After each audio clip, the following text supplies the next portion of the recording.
Greetings and welcome to the Adal Pharmaceuticals Virtual Key Opinion Leader webinar to discuss treatment challenges and unmet needs in the management of patients who seek medical treatment for alcohol use disorder. Joining us on today's webinar are leading experts in the addiction field. Dr. Joseph Volpicelli, Executive Director and founder of the Volpicelli Center for Addiction, and Mr. Jonathan Hunt-Glassman, Chief Executive Officer and co-founder of Oar Health. Today's webinar is being broadcast live via LinkedIn and can be accessed through Adial's website. Following the live event, a replay will be available on the company's website at www.adial.com. I'm your moderator, Kemp Dolliver, CFA, Director of Research and Senior Analyst at Brookline Capital Markets. With your indulgence, I will provide the following disclaimer before we begin.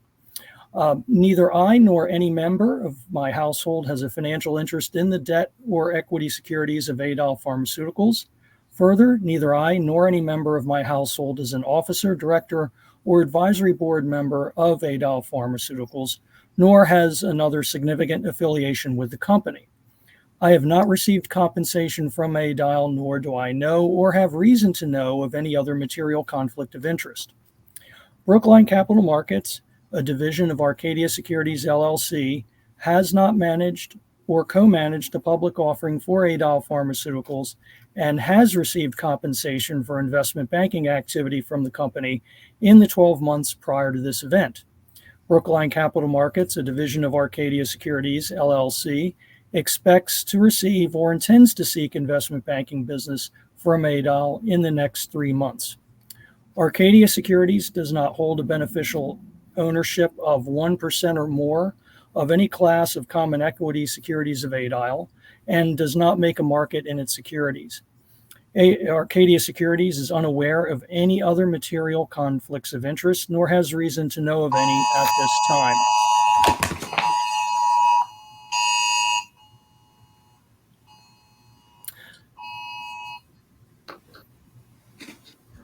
Now that we're ready to proceed, I'll ask our KOLs to introduce themselves. First, Dr. Volpicelli. Yes, so I'm Joseph Volpicelli, and I've been involved with addiction treatment and research for about 40 years. For the first 25 years, I was at the University of Pennsylvania, where I was a tenured professor and involved in the development of naltrexone to treat alcohol use disorder. And in 2009, I left Penn, retired from Penn, and set up the Volpicelli Center. The Volpicelli Center to study clinical treatments and how evidence-based treatments could be applied in a clinical setting. Great. Mr. Hunt-Glassman. Hi, I'm Jonathan Hunt-Glassman. I'm the CEO of Oar Health. I'm also a person in recovery from alcohol use disorder. Oar Health is a platform that helps people who want to drink less or quit get access to safe, proven, FDA-approved medications, including naltrexone, in a way that's private and convenient. Before the work at Oar, I spent the prior 15 years of my career in healthcare at Humana, Optum, Bain & Company. I'm not a physician, but do have experience with alcohol use disorder, both myself and then by learning through the 25,000 plus people who we've served at Oar Health. So look forward to discussing with both of you AUD, some of the barriers that people face in getting high quality treatment, the strengths and disadvantages of the treatment options that we have on the landscape today, and why we need all the safe, effective tools we can get in this fight against AUD. Fabulous. Thank you to both of you. So we'll start with a discussion of alcohol use disorder and its epidemiology. So first, I'll turn to Dr. Volpicelli with a question to explain AUD. So AUD is defined by the DSM-5 as a constellation of symptoms. And to meet the diagnosis, you need to have at least 2 of them. But to make it easy to remember, I see AUD as consisting of 3 dimensions. The first dimension and the cardinal feature of addictions in general, and AUD specifically, is impaired control. When people start to drink, it creates the need to drink more. Consequence of that is the second dimension, which is biopsychosocial consequences. People begin to restrict the things that were formerly enjoyable. They engage in activities that are hazardous for the opportunity to drink. It affects relationships, it affects their job, it affects their emotional health.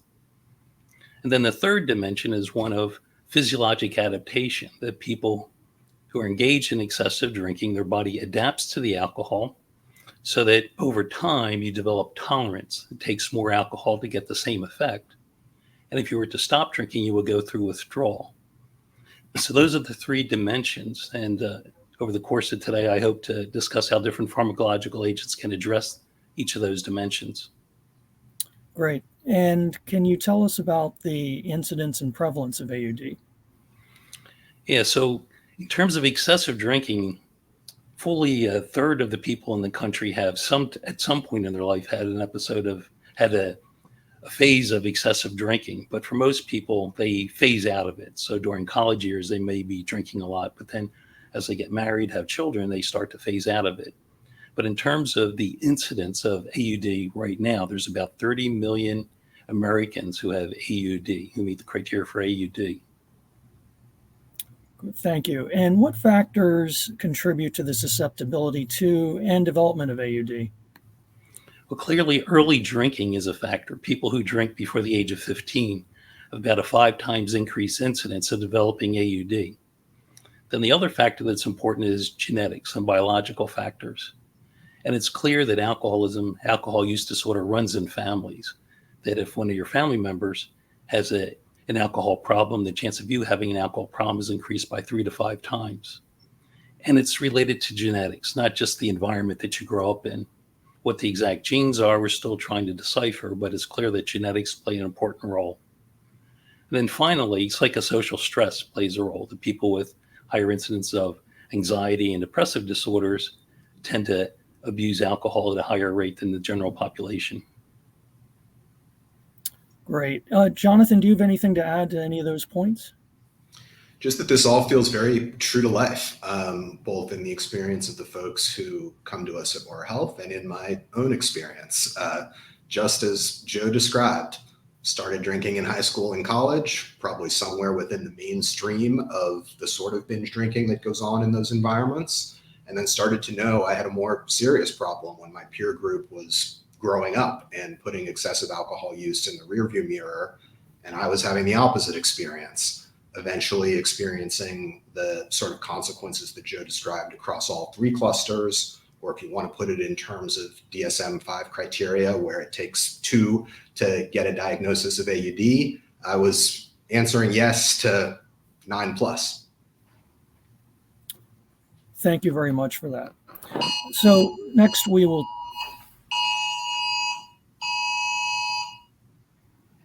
Sorry about that. I think we should all feel safer now. I certainly do. So let's turn to the need in this indication.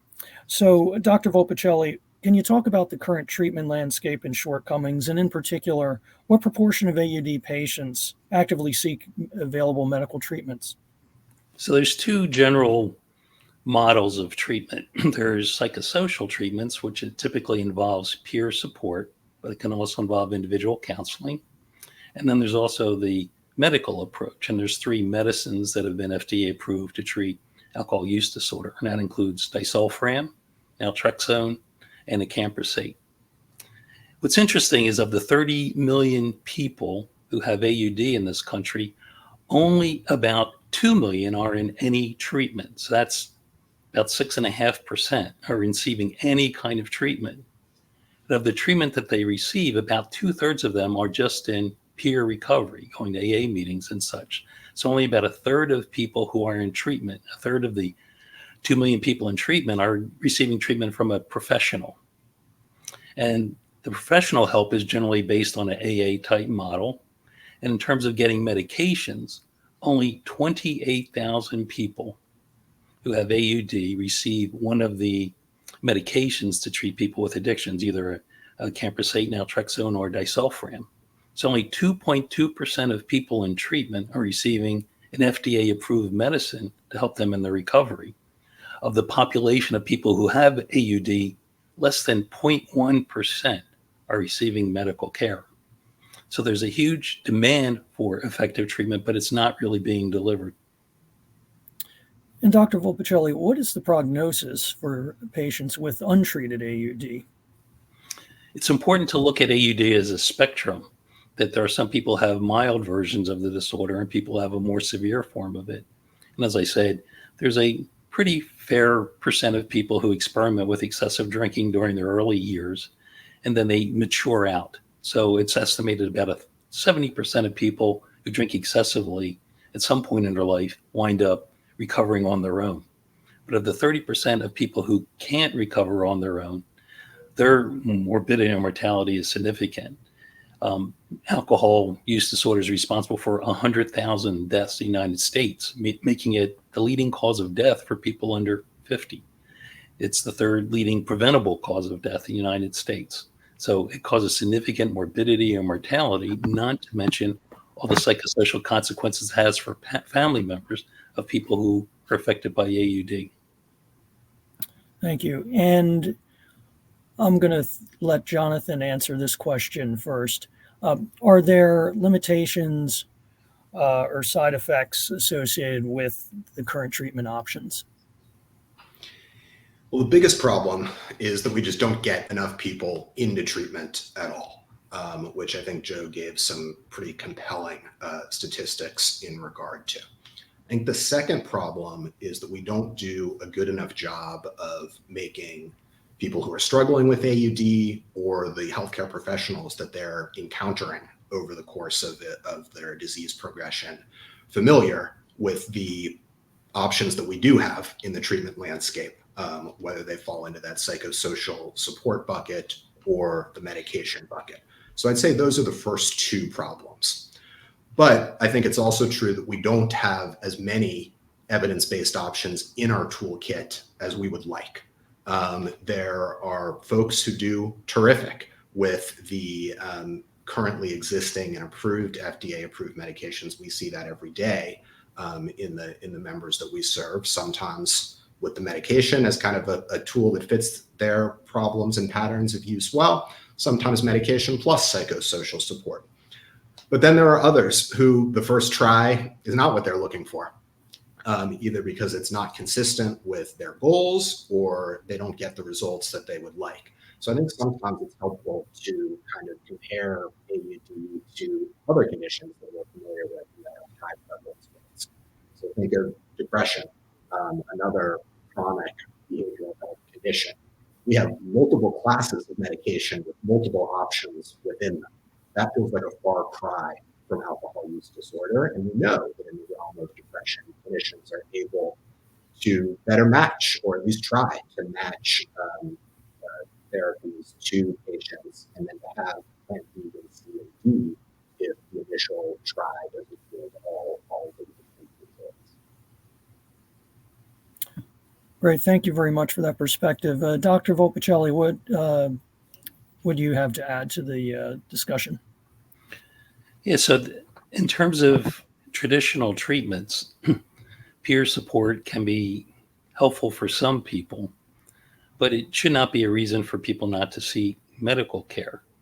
If you do a review of effective treatments that have a evidence-based platform to show that they're effective, and then you look at what people are actually getting in care, you find there's not a direct correlation. If anything, there's an inverse correlation. That the more evidence to provide effective treatments is being used less frequently in terms of most of the people who are getting treatment. So we really need to get evidence-based treatments into the general population. In terms of, I think you mentioned side effects.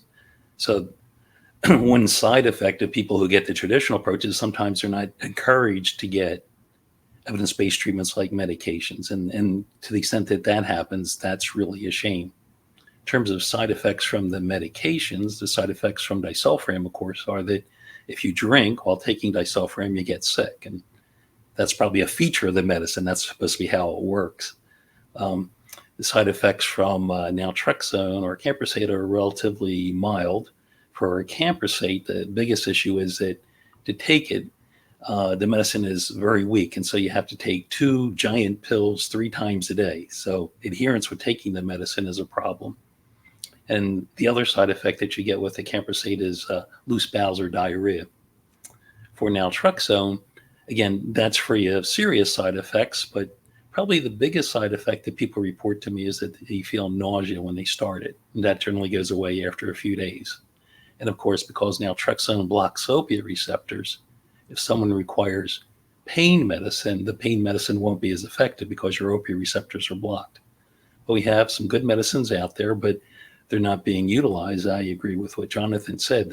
Probably the biggest issue, the biggest problem that we have in the field is not getting people to effective evidence-based treatments.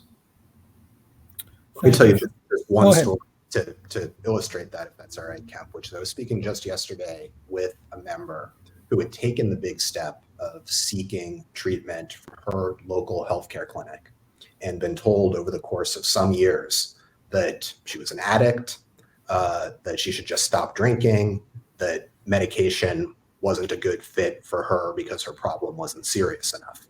Now, I don't think those three statements are really logically consistent with each other, and they certainly weren't representative of expert, empathetic care that could support this particular member's goals. So we've got a long way to go, both to develop more tools and to make sure that they're benefiting the 30 million people in the United States who could benefit from them.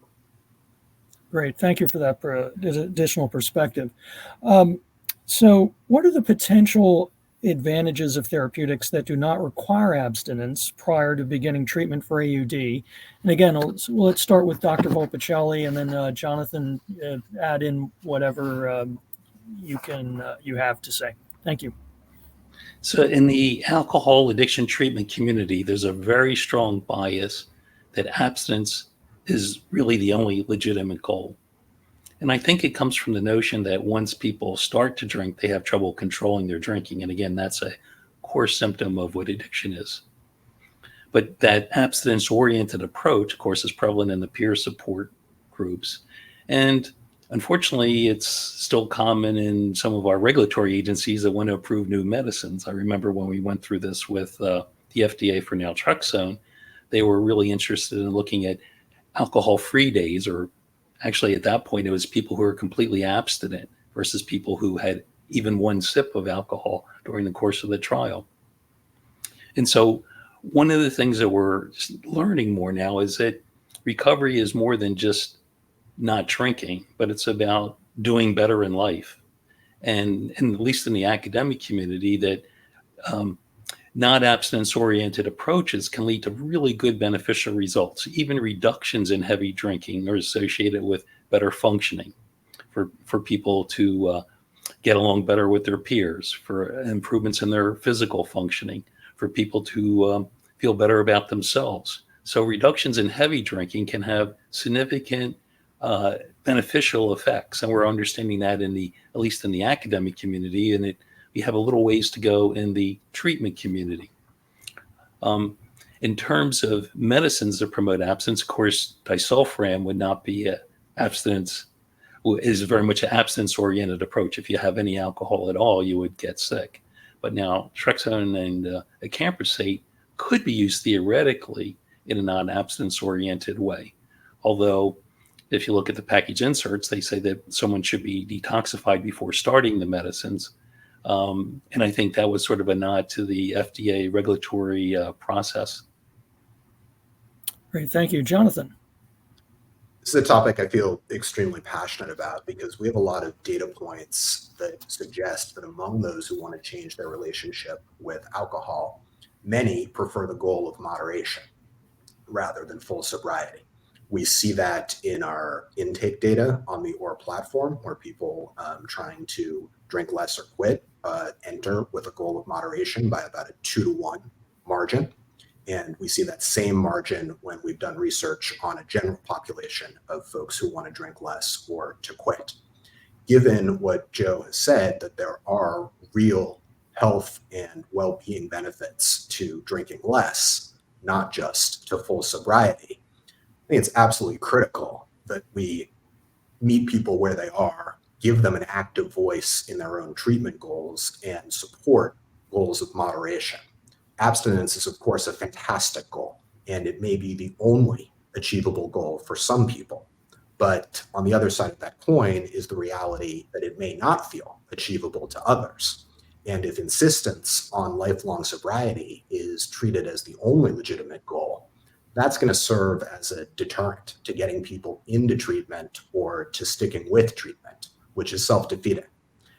I'm curious what your opinion on this is, Joe, but my feeling is the momentum is at least inching in the right direction on this. And I think of, things like the NIAAA adjusting its definition of recovery and explicitly removing the requirement for lifelong sobriety as the only definition of recovery. So I feel like we're making progress, but long way to go.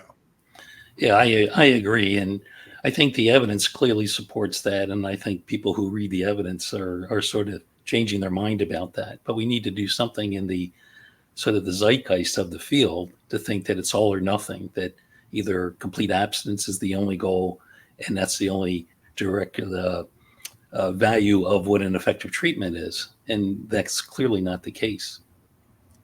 Spoken about this with some of our clinical advisors at Oar, and the way one of them, who is a primary care physician, said it to me is, I see all sorts of chronic conditions present in my panel. And if I'm working with a patient with blood pressure that's well above target, of course, I want to get them to target as the goal. But would I think of getting 75% of the way to target, or 50%, or 25% as a failure or a success? Certainly a success. And if we were able to do that across the population of people struggling with any chronic condition, I think it'd be difficult not to view that as an enormous win for public health and wellness. Yes, just to follow up on that, I remember in the earlier days of treatment that if someone suffered a relapse, they were blamed for the relapse, and even sometimes refused treatment. It's come back when you're ready. So relapse was seen as a moral failing on the person, or that they weren't, quote, working the program enough.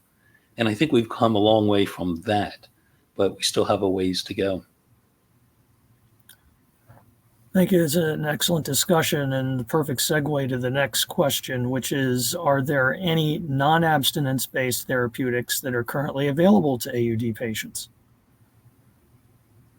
Dr. Volpicelli. Yeah, so again, sort of off-label, people are beginning to use naltrexone in particular as a non-abstinence-based therapy. For example, there's some people who use targeted naltrexone, or they call it the Sinclair method. And so what the idea of the Sinclair method is that you take naltrexone about an hour or so before you're in a high-risk situation or before you plan to go out and drink. And the therapy isn't necessarily even designed to keep people from drinking at all. That if you drink, that's fine, just so you drink in moderation. And with the naltrexone, a lot of people report that they're able to do that. So that's an approach. I would say this, that if you look at the diagnosis of AUD, I think it's a spectrum, that there's people all along the spectrum. And people who have episodic drinking, who when they drink, they have trouble controlling their drinking, I think they would be good candidates for perhaps this targeted naltrexone approach. But there are people who show that physiologic adaptation dimension that I was talking about. And they'll drink alcohol to take away withdrawal symptoms. And so if you reduce your alcohol drinking and then you begin to experience withdrawal, there's going to be a motivation to consume alcohol again, and it's going to be reinforced by taking away the negative symptoms of withdrawal. So I think depending where you are on that spectrum, then there's different recommendations that I would make in terms of what's the best approach. If you have withdrawal symptoms, if you have tolerance, it's probably best to either go through a detoxification first before trying to use naltrexone or any other medication in terms of non-abstinence, in terms of moderation. However, if you're someone who's maybe at the early stages of the disorder, who finds that when they go to a bar after 3 drinks, their craving for the 4th drink is higher than the craving for the first drink, and they wind up spending more time at the bar than they intend, then perhaps the non-abstinent approach would be the best way to engage people in treatment. And I agree with Jonathan. Again, that's the key here, that some people don't see themselves on that part of the spectrum that we normally think of when we think of somebody who has an AUD, that their life is not ruined yet. They're still employed. They're still married. But when they drink, they have trouble controlling how much they drink. And if we could address people at that stage of the disorder, I think we could prevent a lot of the morbidity or mortality that we see. Thank you very much for that perspective. Next topic is the barriers to the adoption of medication, and what have been some of those barriers, and are these barriers getting higher or lower? And Jonathan, why don't you start, and then we'll hand it off to Dr. Volpicelli. I'm sure we could build a long list of historical barriers between the two of us, but I'll try to highlight 3 that stand out to me. One is the medications, the approved medications we've been discussing have all been generic for a long time. To my experience, and to my knowledge, they've been generic since before direct-to-consumer pharma advertising was any sort of widespread practice in the United States. And so that means that there's no particular pharma company with the economic incentive to make any of the three existing medications a household name. Number two, many physicians and other healthcare professionals have told me that looking back, they're astonished at how little time was spent in their professional education and training on addiction relative to how frequently it comes up across healthcare settings, whether you're in a primary care physician's office or the emergency department.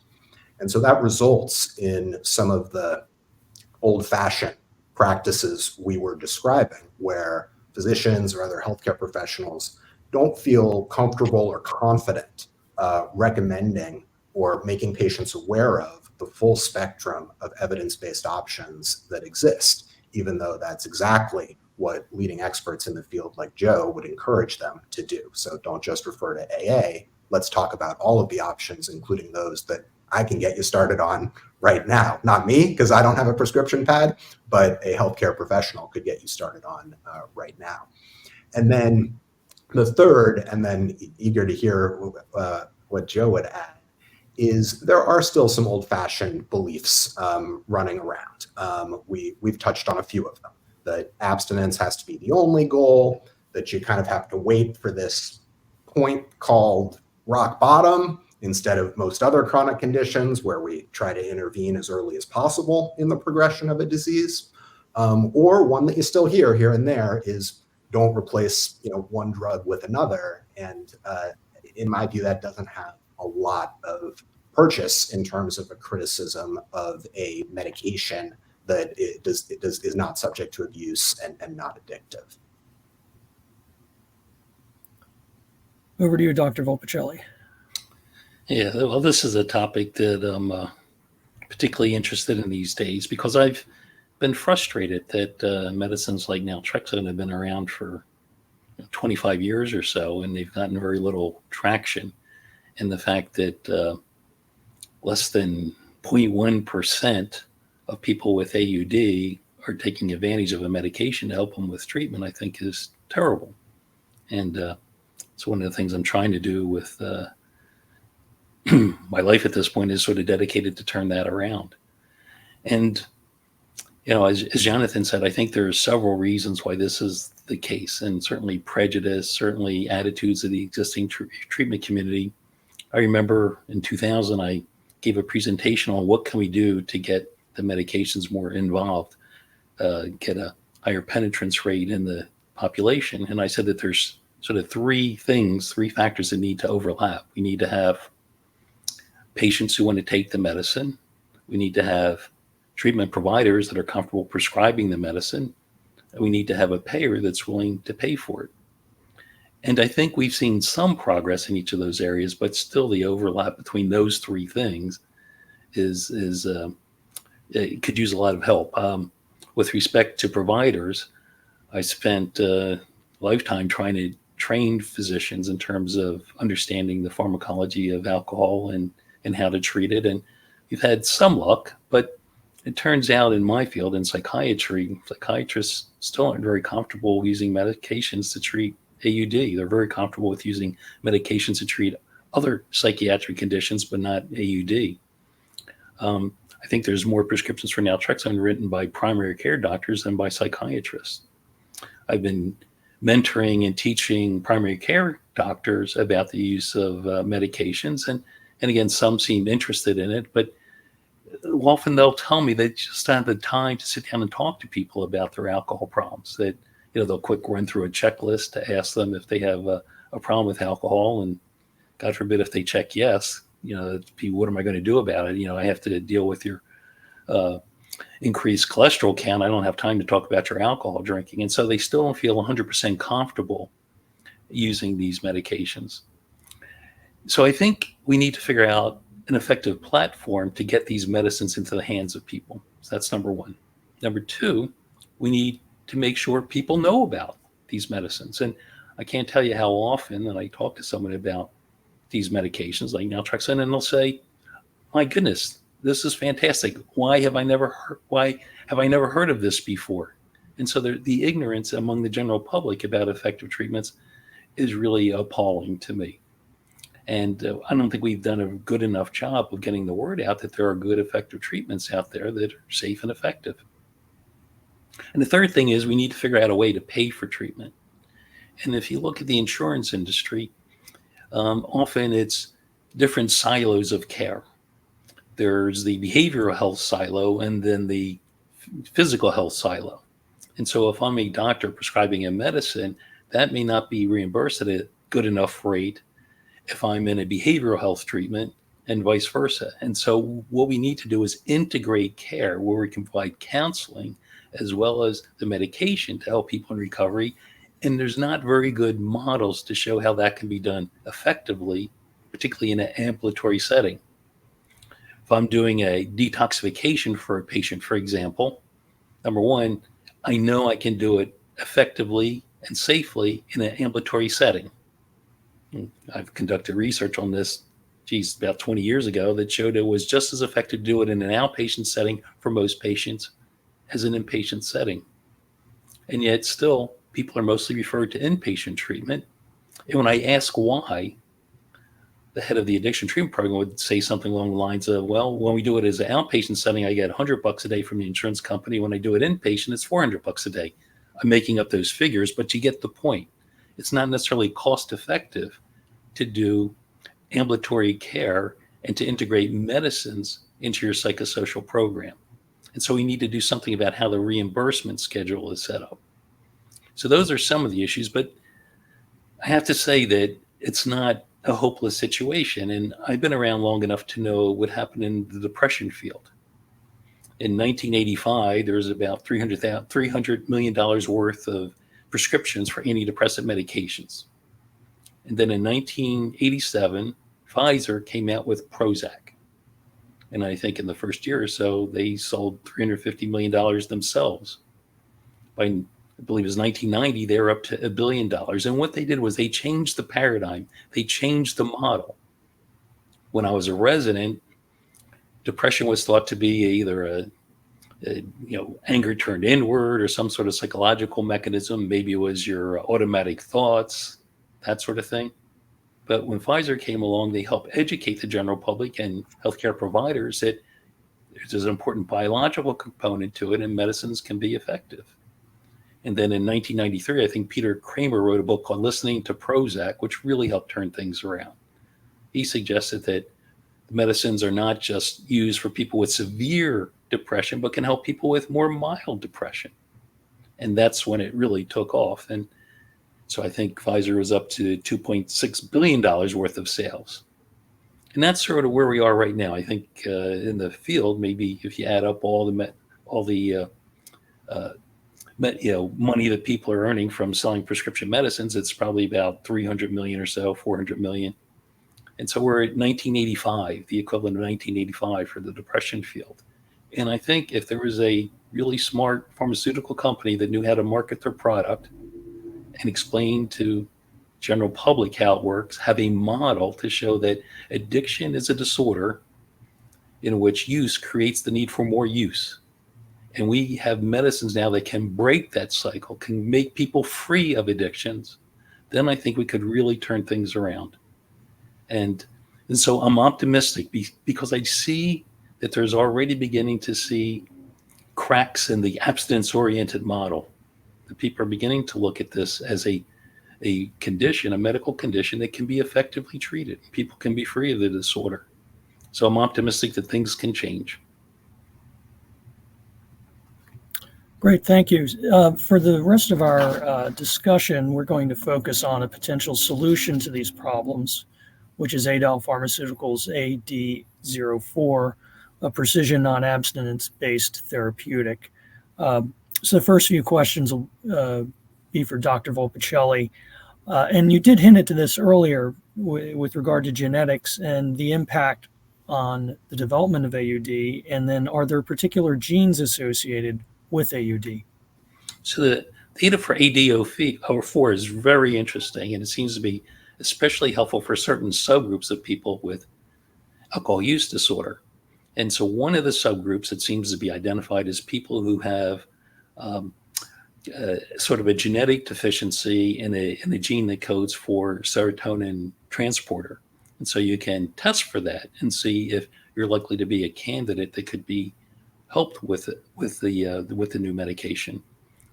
Also, if you look at, again, the population of people who use alcohol, the medicine seems to be particularly helpful for heavy drinkers, people who drink less than 10 drinks a day. So the people who have that tolerance and withdrawal, they probably need to be detoxified first, or perhaps it's not the right medicine for them. But for the people who are heavy drinkers, the medicine seems to be particularly helpful.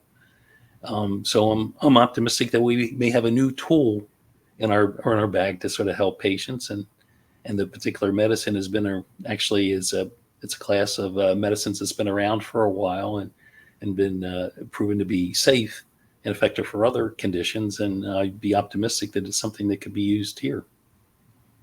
Thank you. Now, are there people with specific genotypes who have been shown to benefit from AD04? Yeah, so for people who have a problem with one specific gene that codes for serotonin transport. Now, I should say that the whole idea of using genetics to predict treatment response is something that's new, and it's being tested for a variety of conditions, including AUD. And we've done research in which we looked at genes that might code for response to naltrexone, for example. So over time, hopefully we would be able to identify which particular medicine works best for which particular patient. Great. And a question for both of you is, does Adal's AD04 address a gap in the current treatment market for non-abstinence-based therapeutics? Jonathan, why don't you go first? Yeah, I think it does. We've talked about how the majority of consumers who are looking to change their relationship with alcohol, including among those who are the heaviest drinkers and most at risk for alcohol misuse, including alcohol use disorder, many of them have the goal of moderation. The field is slowly but surely shifting to see that as a legitimate goal. So certainly a tool that if it were to achieve kind of an indication for treating AUD with instructions that it can be used for moderation would definitely fill a gap. I think, from the consumers I've spoken with, there's also something very exciting about the potential for precision here. We don't have great precision in, figuring out which approved medication, which form of psychosocial support, what combination of them is going to be the best fit for any particular individual struggling with AUD. Joe shared some, I think, really wise, clinical intuitions on that front, but it's not codified in the way that we would like, such that it could be disseminated widely. And I think one of the things we see in some of our consumers who come to Oar Health is that they are in fact looking for a more scientific, more biologically oriented solution than what they've been offered before. And the approved prescription medications can certainly be that relative to some forms of peer support and counseling, and so that's good. But I think there would be, real demand for the idea that, let me do this screening test to figure out what medication might be best for me if we can reliably show that those results are predictive of results on the medication. One of our big themes here today has been, we need more options. We need more awareness of those options. But of course, choice can be paralyzing too. So the more that we're, as a field, able to get smarter about good fits for individuals right out of the gate, that's going to help people get better faster. Great. Dr. Volpicelli? Yeah, I want to add to what Jonathan said, that the idea of identifying genetic markers to predict treatment response is good clinically, but it's also good for changing the narrative. If someone takes a test and it comes back that you would be a good responder to this particular medicine, it adds credence to the idea that alcohol use disorder is not a personal failing. It's not a defect in your character, but it has to do with your brain biology. And so it helps change the narrative around the idea of what causes addiction, why do I have addiction, how can I get better? So a side effect of all this, besides being able to more effectively treat people with the right medicine, is that it can be useful for helping us to understand addiction in a different light. And so I'm encouraged by all the attempts to try to look at genetic markers as identifying who's going to respond best to what medicine, and also the general idea of looking at how biological mechanisms can help us understand addictions better. Great. Both of you touched on this last question, so this will be an opportunity to elaborate, and that is, what is the future of precision non-abstinence-based therapeutics for this indication? Dr. Volpicelli, you can go first, and then Jonathan. And I think the theme of today is that we need to get people into treatment. That's the terrible failing that we have in the field right now. So the idea of giving people more options, I think, is going to be helpful in that regard, to change the narrative story, for people to understand it's not their fault, to reduce prejudice. And all these things can have the effect of getting more people to be interested in treatment. And the idea of getting people in treatment before they develop the severe form of AUD, before their lives are ruined, before their liver is failing, that they're unemployed, that they're in a terrible marriage. If we could get people into treatment earlier, we can prevent those severe outcomes, including a very high mortality associated with AUD. So to get people into treatment earlier, to give them more specific treatment, to give people more options, I think is all going to go well in terms of helping the field. Great. Jonathan, your thoughts?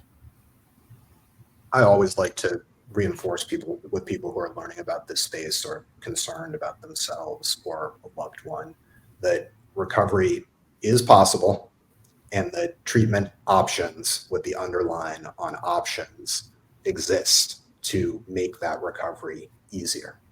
To the degree that we can add additional safe, effective options, whether in the psychosocial bucket or, as we're discussing today, in the medication bucket, that bolsters those messages. To the degree we can be more precise in helping people navigate the landscape of treatment options, that's going to yield good results in the short term and transform lives. And then I think Joe makes a very astute point that can kind of filter up to our national and societal understanding of alcohol use disorder, which clearly has a long way to go. That's very helpful. Thank you. In closing, I would like to thank both Dr. Volpicelli and Mr. Hunt-Glassman for their participation in this important and lively discussion on the patient challenges and medical management of alcohol use disorder. I want to thank you, the audience, for joining us today, and wish you a great day.